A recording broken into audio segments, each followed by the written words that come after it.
Hello everyone and welcome to another Top 5 Records video. Another one in the series in which I'm taking a closer look at the full discography of the Rolling Stones, awaiting their new release, Hackney Diamonds, which I'll be listening to in just a couple of days. I'll be heading to a release party, a launch party, and I'll listen to it, I'll buy one, and I'm gonna take it home and I'm gonna tell you guys what I think of it. But in all the anticipation, we're almost there, and in this series of videos, I'm just talking about 1994 and about this album, Voodoo Lounge. You know what? I'm gonna hold it closer to the screen. Voodoo Lounge. Well, this is interesting because it's the first CD I'm holding in this series, and I don't regularly hold CDs. I'm not much of a CD fan, so why am I not holding a vinyl of this album here? Well, the reissue of this was released on, how do you say it? These Abbey Road remasters. Those are the ones that were available. I could not find anything else but that one or the CD. Now, I'm not much of a fan of the Abbey Road half-speed mastering process, and to buy 40 or to pay 40 or 50 euros for something which I might not very much like. That's beyond. I don't like that. And the original release was, at least this one, on, for example, this CD. This is an original CD, so why not give it a shot and buy it on CD? Now, that kind of changes the experience of the album versus a vinyl. First of all, the sound is a bit more sterile, so I thought I would find this album a bit more sterile. But to my surprise, that is really not the matter. The Rolling Stones on this album are definitely back as a solid band, as a solid piece of rock and roll entertainment. Voodoo Lounge is not a masterpiece like Some Girls, Exile on Main Street, Let It Bleed, their first album, or Name 'Em. But if you put this on, you get some solid rock and roll vibes. And I'd really like to address at this point, this is 1994. The Rolling Stones have been going at this point for 32 years. Mick Jagger still sounds incredibly solid. He's very convincing.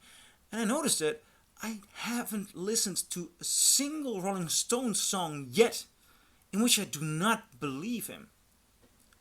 That is really incredible. I mean, almost all the vocalists in the world, at a certain moment in their career, at least have a couple of songs in which you think, I can hear you're not doing this with conviction, but either Mick Jagger is always convinced of what he's doing, or he's pretty good at faking it. But really professionally good at faking it, because he always comes across as in control. He is a brilliant way of putting the words and the lyrics, and it's I mean, we rarely pay attention to what an incredible rock and roll vocalist this man is. And at this point I was realizing he is solid, and there are some good songs on here. I really enjoyed the ballads Out of Tears and Blinded by Rainbows. And again, it is Mick Jagger who is nailing it. The entire band is good, but Mick Jagger, he does an incredible job. Now, I must also say, this album does not contain new evergreens. And to go back to my point of, well, right now we're entering the CD era, I don't... I'm looking at myself. I was shocked how these teeth come up. It's a little bit too much technical stuff for me. I'm a little bit too much technical sensitivity for me. Now, getting back to the review, I'm serious. CDs changed the way we listen to an album and the way they made an album, because this is about 60 minutes long. I believe a little bit longer even. And all these 90s CDs, they are about 60 minutes long. Now that changes the tension on a record. I mean, there are what used to have like 10 songs are now 15 or 16 songs. And after a while, you get a bit fatigued. And this album does have that a little bit. Now, it's mention worthy that also the way of listening changed it for me, because having this on in the background, great. It sets the mood. It's a great atmosphere, and it's good solid rock and roll. Good solid rock and roll.